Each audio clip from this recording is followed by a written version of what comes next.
नमस्कार दोस्तों, मैं डॉक्टर आशुतोष त्रिपाठी अपने न्यूज चैनल संगम की आवाज में आपका हार्दिक स्वागत करता हूँ। चुनाव संपन्न हो गए और काफी दिन हो गए, लेकिन आज भी ईवीएम कोरोना खत्म नहीं हुआ। लगातार विपक्ष 232 सीटें जीतने के बावजूद भी और उत्तर प्रदेश में 37 सीटें जीतने के बावजूद भी ईवीएम पे हो रहा है। माननीय अखिलेश यादव ने तो संसद में ये भी कहा कि हम 80 से 80 सीटें उत्तर प्रदेश की लोकसभा जीत जाएं, उसके बावजूद भी हम ईवीएम पे प्रश्न चिन्ह लगाएंगे। ईवीएम को बार बार परीक्षा देनी पड़ रही है और हर बार वो परीक्षा में पास हो रहा है, लेकिन उसके बावजूद भी ईवीएम पे जो प्रश्न चिन्ह है वो खत्म नहीं हो रहा। ऐसा क्यों हो रहा है? विपक्ष लगातार बहुत से चुनावों को जीत रहा है और ईवीएम के माध्यम से जीत रहा है, लेकिन ईवीएम पे प्रश्न चिन्ह लगातार लगाया जा रहा है। आइए इस वीडियो में देखिए कि अमिताभ अग्निहोत्री जी ने किस प्रकार ईवीएम के विरोध करने वालों का मुंह तोड़ जवाब दिया और उनको बताया कि आप जो कह रहे हैं वो सत्य नहीं है, वो सिर्फ विलाप है। आइए वीडियो देखते हैं। वीडियो देखने से पहले आपसे मेरा आग्रह है, निवेदन है कि आप मेरे वीडियो को लाइक करें, शेयर करें और सब्सक्राइब जरूर करें। आइए वीडियो देखते हैं। विकास श्रीवास्तव, एक बड़ी खबर जिसकी ओर ऋचा सिंह ने भी इशारा किया, पिछले कुछ वर्षों से ऐसा हो रहा था कि हम जहां जीते वहां ईवीएम का मसला नहीं उठाएंगे, वहां कहेंगे हमारी नीति, हमारा नेता, हमारा घोषणा पत्र, हमारी का चेहरा मोहरा हमारा, इसलिए हम जीते। लेकिन जहां हार जाएंगे वहां कहेंगे ईवीएम मुर्दाबाद। एक ट्रेंड था। सिद्धरामैया ईवीएम से जीते तो अच्छा, उस ईवीएम से मोहन यादव जीत जाए तो बुरे। खैर, सुप्रीम कोर्ट ने वो टंटा भी काट दिया। झंझट मिटे कटे सब पीरा। आज बीच मतदान में फैसला आ गया कि भाई झंझट खत्म, टंटा खत्म। प्रशांत भूषण और तमाम लोगों के जो जितने भी सवाल थे सब एक एक करके खारिज कर दिए उसने, और एक प्रक्रिया तय कर दी कि देश में ईवीएम से ही चुनाव होगा। ये उसकी एसओपी रहेगी और वापस मतपेटी वाले दौर में जिसमें वो ठप्पा लगता था उसमें देश नहीं जाएगा। ये क्रिस्टल क्लियर कर दिया देश की सबसे बड़ी अदालत ने। अब आगे विकास श्रीवास्तव, एक बड़ा मुद्दा था मेरे ख्याल से ये भारत की राजनीतिक विवाद का, विमर्श का। देखिए, कांग्रेस पार्टी का जो बड़ा मुद्दा है संविधान बचाओ देश बचाओ, 22 अक्टूबर 2023 को जो रैली हुई है, जिसके बारे में ऋचा जी को ज्ञान नहीं है, डॉक्टर उदित राज उसके मुख्य अतिथि थे और उसको लेकर पूरी देश में एक बहस छिड़ी हुई है। और ये बहस मोदी जी ने ही छिड़ी कि 400 हमें चाहिए। 400 कांग्रेस पार्टी भी लाई थी, पर उनको कभी मांगा नहीं था। सवाल है कि दो तरीके का प्रश्न खड़ा हुआ है कि भारतीय जनता पार्टी पूर्ण बहुमत की सरकार 2 बार बना अभी केवल विकास की आवाज, अभी रुक जाइए जी। 2 बार सरकार बना चुकी है, तीसरी बार भी सरकार बनाने जा रही है। इसके बाद भी आदरणीय प्रधानमंत्री बार बार 400 पार का नारा दे रहे हैं। तो इस देश में एक शंका पैदा हुई है 140 करोड़ लोगों में, और विपक्ष को मुद्दा परक राजनीति करनी चाहिए। हमारे पास मुद्दा है, उस मुद्दे पर हम आम जनमानस के बीच में जाएंगे, उनकी राय देंगे, और राय रामलीला मैदान में भी, चौपालों पे भी होगी, और वोट जब होगा तो इन सारी चीजों को विषय बनाया जाएगा। दूसरा सबसे बड़ा विषय है कि प्रधानमंत्री के और भारतीय जनता पार्टी का जो भी मैनिफेस्टो है उसके बारे में देश का 140 करोड़ व्यक्ति कुछ नहीं जानता है। इसके लिए हम प्रधानमंत्री को बधाई देना चाहते हैं कि करोड़ों को सूट पहन के 10 वर्ष की अपनी आक्रामकता, नकारात्मकता को छुपाने वाले प्रधानमंत्री ने बहुत ही शानदार तरीके से बता दिया कि हाथ ही इस देश का हालात बदलेगा, और उनका एक एक वक्तव्य, एक एक करोड़ों रुपए के जो मंच सजते हैं उस पर उनका कांग्रेस पार्टी का नाम लेना, कांग्रेस के नेताओं के बारे में बात करना। जिस मैनिफेस्टो को, जिस न्याय पत्र को युवाओं और नारी, किसान और श्रमिक और हिस्सेदारी का न्याय जो लेकर राहुल गांधी ने दस्तावेज तैयार किया, ये राहुल गांधी का दस्तावेज नहीं है। ये 1700 किलोमीटर राहुल गांधी जी ने 4000 किलोमीटर पैदल, और इसके बाद कश्मीर, कन्याकुमारी से कश्मीर तक, और मणिपुर जहां पर प्रधानमंत्री मां नाम से घबराते हैं, महिलाओं की सुविधा के विषय पर मौन हो जाते हैं, वहां से लेकर के महाराष्ट्र, इस मुद्दे पर अगर कांग्रेस पार्टी लड़ाई लड़ रही है, और ये मुद्दा जनता के बीच का मुद्दा है, और ये प्रधानमंत्री ने ही रेश ठीक है। आगे अब रुक जाओ। अब रुक जाओ, आगे बात आ गई मणिपुर तक आगे, आप क्या सब आई गया, अब तो वही न्याय यात्रा भी आ गई, अब तो आगे कंप्लीट हो गई। अब कोई रोहित अग्रवाल, मैंने कांग्रेस से प्रश्न पूछा था, उन्होंने बाकी सब बोला, उसको नहीं बोला, लेकिन मेरे लिए वो महत्वपूर्ण विषय, चूंकि कुछ राहुल जी का माइंडसेट बदलता रहता है, थोड़े थोड़े इंटरवल पर उनका की इशू बदल जाता है।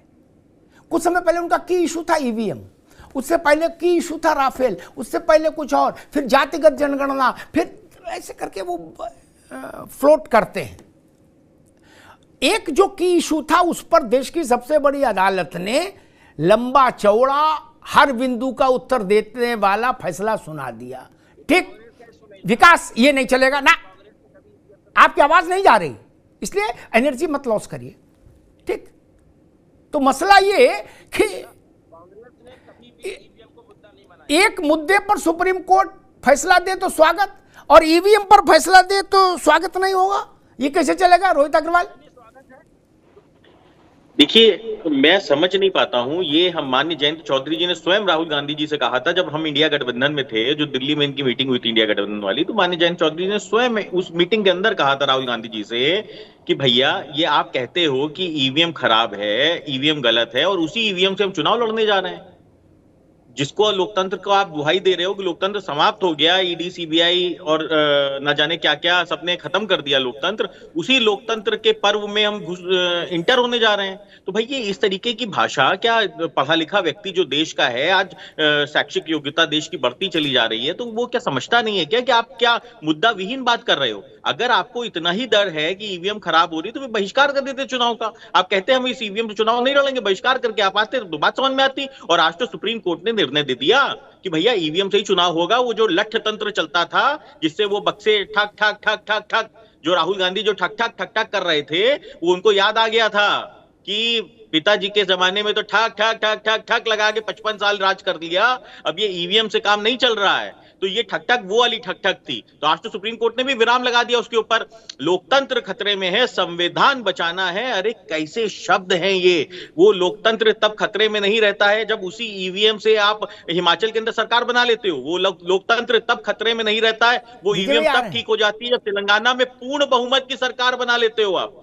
वो लोकतंत्र तब खतरे में नहीं रहता है जब प्रधानमंत्री को बैठ के चौथे स्तंभ पे देश के गालियां देते हो आप, अपशब्द कहते हो, तू मैं की भाषा का प्रयोग राहुल गांधी करते हैं मंच से प्रधानमंत्री के लिए देश के। मैं कह रहा हूं नरेंद्र मोदी से आपका विरोध हो सकता है, नरेंद्र मोदी से व्यक्तिगत नफरत हो सकती है आपको, पर नरेंद्र मोदी आज सामान्य व्यक्ति नहीं है, वो देश के प्रधानमंत्री हैं। और देश के प्रधानमंत्री के लिए तू मैं की भाषा का प्रयोग करना शर्मनाक है। देश हम सब का है, वो कांग्रेस हो, सपा हो, राष्ट्रीय लोकदल हो, भारतीय जनता पार्टी हो, अपने देश के प्रधानमंत्री के लिए इस तरीके की भाषा का प्रयोग करना कितना ज्यादा खतरनाक है। ओवरसीज अध्यक्ष कांग्रेस के संत राम गंगाराम पित्रोदा, वो बैठ के विदेश से एक एजेंडा सेट करने की कोशिश करते हैं और लोकतंत्र खतरे में है। अरे कहाँ की बात करते हो? ठीक, रोहित भाई रुकना होगा। मैं विजय राठी जी के पास चलूंगा, लेकिन एक बात कहूंगा राहुल गांधी जी से, आप कितनी भी मेहनत, रुक जाओ भाई, आप कितनी भी मेहनत क्यों ना कर लो, कितनी यात्रा निकाल लो, पहले अपने घर में टार्च जला के देखो। ये जो समय समय पर आत्मघाती दस्ता हरावल दस्ते प्रकट होते हैं, इनका कुछ उपाय करो महाराज। जब तक इन पर नियंत्रण नहीं पाओगे कि कितनी भी यात्रा करते रहो, जीवन भर यात्रा करते रहो। फिर एक पित्रोदा आपकी सारी यात्राओं पर पानी फेर के आनंद कर रहा है वह ठंडे में। क्या अब आप घूमो जवाब देते? जयराम रमेश के लिखे पढ़े से कोई अंग्रेजी में जवाब देने से एटाई टाबाम बात समझ में आ रही है? और कार्यकर्ता आपके पास है नहीं, वहां वोट है कुल 2%। उत्तर प्रदेश में क्या करिएगा? जयराम रमेश अंग्रेजी में उत्तर दे रहे हैं और सैम पित्रोदा अपने मन का बोल रहे हैं, और कार्यकर्ता है नहीं जो जनता में जाके बात करे। फिर क्या करोगे? ये मसला। खैर विजय राठी, वही सवाल आपसे, समय कम है कि ईवीएम को लेके लंबे समय तक विलाप रहा। आज उस विलाप पर देश की सबसे बड़ी अदालत ने निर्णय सुना दिया, दूध का दूध पानी का पानी कर दिया। ठीक, दूध अलग पानी अलग। अब तो रार खत्म कि अभी बाकी है? देखिए अमिताभ जी, बस बीच में मत बोलिएगा, रिक्वेस्ट है मेरी आपसे। जी मैं 1 सेकंड तो सिसोली पे बोलूंगा। सिसोली का आपने कहा कोई भी गली में, वो एक क्षत्रिय गांव है, बड़ा सम्मानित गांव है, और वो फेमस तब हुआ जब वहां महापंचायत हुई बीजेपी के बहिष्कार की, तब वो राष्ट्रीय पटल पे आया। भाई मैं एक आपकी बात मान दूसरी ली बात, महाराज, आप जीत गए, अब ठीक आप है, सिसौली ठीक है, में माला ठीक पहनो है, जाके, अब मैं आगे मेरी बढ़- जान छोड़ो यार, अभी गजब अभी करते हो। अभी हाँ, बंद कर दिया, बंद कर दिया। अब आगे मैं चलता हूं रोहित अग्रवाल जी की बात पर। रोहित अग्रवाल जी ने अभी कहा कि लूटना, बैलेट पेपर, और ये महानुभाव भूल गए कि आरोप जब ये इंडिया गठबंधन में थे, बहुत आरोप लगते थे पहले से मुजफ्फरनगर और बागपत सीट पर, कि जो हमारा समाज है, जाट समाज की, वो बैलेट लूट लेते हैं और ठप्पे मार लेते हैं। ये यही भूल गए कि कहां की बात कर रहे हैं। हम भी जबकि ये बोलते थे कि ऐसा कभी नहीं होता। और नमक लोटे में, पानी में नमक तो आदरणीय जयंत चौधरी जी ने गिरवाया था प्रधानमंत्री और सरकार के खिलाफ। इतना तो किसी ने नहीं किया, ये उसे भी भूल गए। ये महानुभाव 1 महीने में इतने बदले, गिरगिट भी रंग नहीं बदलता। तीसरी बात, जब समाजवादी पार्टी की लिस्ट बनती है और हम पढ़ते हैं, तो ये मोहतरमा जो डॉक्टर ऋचा सिंह बैठी है मेरे साथ पैनल में, पहले भी रही है उस हॉल में, जब मान्य जी के सामने हाथ जोड़ करके इनको इस लायक बना दिया कि इनके चुनाव में इलाहाबाद में बस पे खड़ी होकर के ये भी हाथ हिलाती थी, जब इन्हें लालच में ज्यादा नहीं मिला। और पीडीए की पिछड़ा, दलित, अल्पसंख्यक और जितने आदिवासी उनकी सबसे बड़ी विरोधी ये है। इसीलिए समाजवादी पार्टी छोड़ करके और उस लायक ठीक। बन गई है कि आज ठीक बैठ है विजय राठी, करके मुझे आपको वही का रोकूंगा। नमक खा मैं करके आपको उनको रोकूंगा। गाली दे आगे रही इनकी है। आवाज बंद कर दीजिए। ये लालच- विजय आवाज बंद कर दी। विजय राठी पार्टी पर नहीं बोलना चाहते, ईवीएम पर नहीं बोलना चाहते, वो व्यक्तियों पर बोलना चाहते हैं। उनकी रोहित अग्रवाल के घर में कितने कमरे हैं, उनकी रुचि इसमें है। ऋचा सिंह कैसे हाथ हिलाती, इसमें रुचि है। इसके लिए बस बुलाई है यार, इनके घर जाओ, लड़ो जाके। ये आपको मारे, आप इनको मारो। जिसकी रिपोर्ट ना लिखी जाए मुझे कहना, मैं सिफारिश कर दूंगा, रिपोर्ट लिखवा दूंगा। क्या ड्रामा करते हो? इसीलिए पार्टियां धूल धूसरित हो जाती हैं। कार्यकर्ताओं को समझ ही नहीं। नादान की दोस्ती जी का जंजाल। बात क्या होनी चाहिए? अखिलेश यादव का गला बैठा जा रहा, पीडीए। वो कह रहे रोहित अग्रवाल को गाली मिल नहीं। इस मुद्दे को उठाने से वोट मिलेगा? रोहित अग्रवाल जयंत चौधरी हैं क्या अखिलेश यादव है? गजब कर रहे हो। गठबंधन के नेताओं की योग्यता को मेरा प्रणाम, साष्टांग प्रणाम। ऐसे अद्भुत लोग आपने चुने हैं, बताइए, जिनकी सारी भूमि ऊर्जा इस पे लग रही है। खैर ऋचा, आखिरी टिप्पणी। ईवीएम को लेके बहुत, वो जो अभी मुख्य चुनाव आयुक्त ने कार्यक्रम की, चुनाव आयोगों की घोषणा करते समय चुनाव कार्यक्रम की जो अंत में शेर पढ़ा था, वो शेर ही बहुत अद्भुत था।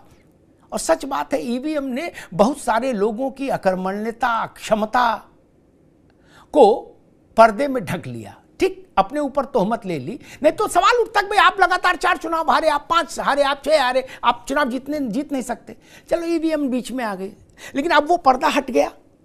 अब तो ईवीएम को आप दोष दे के बच नहीं सकते अपनी अक्षमता से। क्या अब हम माने कि भारत के पॉलिटिकल स्पेक्ट्रम में ईवीएम को लेके विवाद समाप्त हो जाएगा?